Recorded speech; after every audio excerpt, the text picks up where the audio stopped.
Salut, c'est Caroline Douce. Aujourd'hui, j'ai envie de te parler de mon sujet préféré. C'est moi. Non, je déconne. Non, c'est un peu vrai. Mais je me suis dit, beaucoup de gens prennent pour modèle de réussite les gens qui ont réussi. En se disant, bah voilà, cette personne vient de la même ville que moi, elle a la même couleur, les mêmes origines, le même pays, le même style musical. Si elle a réussi, je peux réussir. Et c'est juste pas une très bonne idée en fait, parce que tu prends comme modèle les 0,1% de ce que représentent réellement les artistes. Donc je te propose de te comparer à une artiste qui n'a pas réussi. C'est moi, Caroline Douce, et je vais t'expliquer pourquoi je n'ai pas réussi. Ah ouais, je suis avant-gardiste, hein. Je sais, ça ne se fait pas de parler de ses échecs. On est toujours là pour dire je suis le meilleur, j'ai réussi, c'est facile, j'ai eu de la chance, mais toi aussi tu peux y arriver. Ouais, mais non, ça se passe pas toujours comme ça. Et en fait, moi, ce que je te propose, c'est de te comparer à mon parcours et te situer par rapport à ça. Aujourd'hui, je pense que j'ai suffisamment d'expérience pour comprendre pourquoi je n'ai pas réussi. Ah oui, je sais, tu vas rentrer dans le truc philosophique. Oui, mais réussir, ça veut dire quoi? On réussit tous. Par rapport à mes objectifs, quand j'étais gamine, quand j'ai commencé à faire de la musique, mon idéal de réussite, c'était de signer en major, de passer à la télé, à la radio, de devenir célèbre. Première chose, c'est l'endroit. Je suis née à Strasbourg. Alors je suis désolée les Strasbourgeois si vous êtes là, mais musicalement, artistiquement, c'est une ville de merde. C'est tout éclaté, il se passe rien. Voilà. À 20 ans, je prends mes premiers cours de chant. Ceux qui sont signés, sans déconner, ils sont déjà au conservatoire depuis qu'ils ont 8 ans à peu près. Ils ont déjà 10 ans d'expérience. Je suis autodidacte. Ça prend beaucoup, beaucoup, beaucoup de temps. Parce que tu es obligé d'expérimenter énormément de choses et ta façon de te développer ne peut venir qu'avec l'expérience. Mais tu travailles à l'aveugle. Encore du temps perdu. Au final, il me faut ces putains de 10 ans. Hein. Ces putains de 10 ans pour commencer réellement à être dans la maîtrise de ce que je fais. Ce qui fait que j'ai déjà 30 ans en gros. J'ai 30 ans quand j'arrive à avoir quelque chose d'à peu près correct, tu vois. Ça veut dire que les autres, ils ont déjà 20 ans d'expérience. Mes concurrents, ceux qui sont dans la bonne famille et dans la bonne ville, tu vois. Le manque d'argent a fait que pour moi, c'était très compliqué de, par exemple, me dire, allez, je vais me faire des castings sur Paris. J'habite à Strasbourg.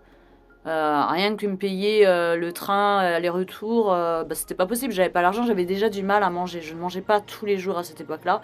Donc, ouais, ça fait Cosette, mais c'est la vérité, c'est comme ça.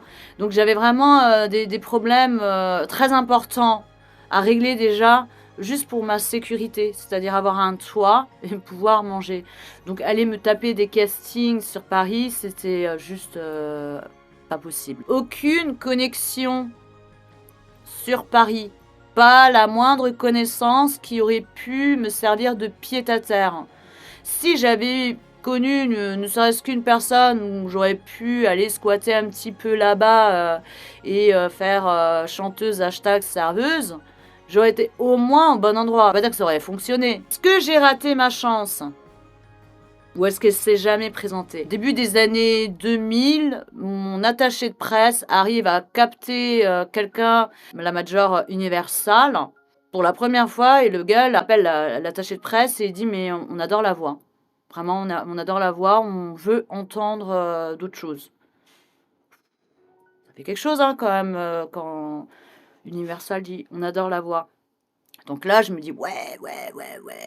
Mais moi, à ce moment-là, je travaille avec producteur qui compose, qui écrit, et je n'ai pas de production à part les siennes. On présente ce que je suis en train d'enregistrer, et là, ils accrochent pas du tout sur les compos. Et ça s'arrête à ça. Ils se disent pas, bon, on va lui trouver quelqu'un qui peut écrire pour elle, machin. Non, c'est soit tu viens avec ton truc tout fait, soit non, il se passe rien. Est-ce que c'était une grosse injustice? Sincèrement non, je pense que c'était justifié, les compos n'étaient pas c'était pas dans l'air du temps, c'était pas génial, donc je l'ai compris, je l'ai compris. Ce que j'ai moins compris, c'est que le contact soit complètement coupé. Bah, après, pourquoi c'est pas allé plus loin? Parce qu'il y a un moment donné, il aurait fallu réellement que, je prenne mon courage à 2 mains et que je prenne mes clics et mes claques et que je me casse à Paris. À ce moment-là, moi, je suis maman. Je ne pouvais pas sacrifier mon enfant, je ne pouvais pas non plus le mettre en danger en disant: «Bah, tiens, je vais essayer d'être chanteuse, en attendant on va manger dans les poubelles». Ah, c'était pas possible. Donc certainement un manque de courage, d'audace, prise de risque que je n'ai pas voulu prendre parce que je connais trop bien l'humanité pour savoir que j'allais me jeter dans la gueule du loup et je me sentais pas prête à me confronter à nouveau à la sauvagerie de l'homme. Donc il y a eu, certainement beaucoup de peur par rapport à ça. Je me sentais pas, le courage le courage, d'aller, frapper, à des portes, d'inconnus, de personnes qui ont du pouvoir. Moi, je suis consciente qu'il y a des choses que je n'ai pas provoquées, par peur, tout simplement. Je l'avoue, c'est la vérité. Et toi? Tu te retrouves là-dedans? Est-ce que tu penses que tu as des choses comme ça qui t'empêchent de réussir, qui t'ont empêché de réussir ou qui pourraient t'empêcher de réussir? C'est quoi ta liste? Elle te décourage pas, hein, c'est mon histoire, c'est pas la tienne. C'est, juste important d'être conscient de ses limites. Faut pas se raconter d'histoires parce que des fois, il y a des gens qui disent: «Ouais, j'ai tout fait, je comprends pas, ça marche pas». Est-ce que tu es sûr que tu as tout fait? Ou est-ce qu'il y a des choses que tu n'as pas faites et peut-être que, bah, tu as eu raison de pas le faire tout simplement parce que c'est pas ton chemin, tu vois? Après, c'est clair, hein, il y a des gens, ils ont tout, hein, franchement, il y a tout qui s'imbrique et tout ça et pour autant, ils auront pas le succès. C'est juste pas fait pour eux. Faut l'accepter, tout le monde ne peut pas devenir célèbre, sinon personne ne serait célèbre. Allez, ciao! Sois créatif.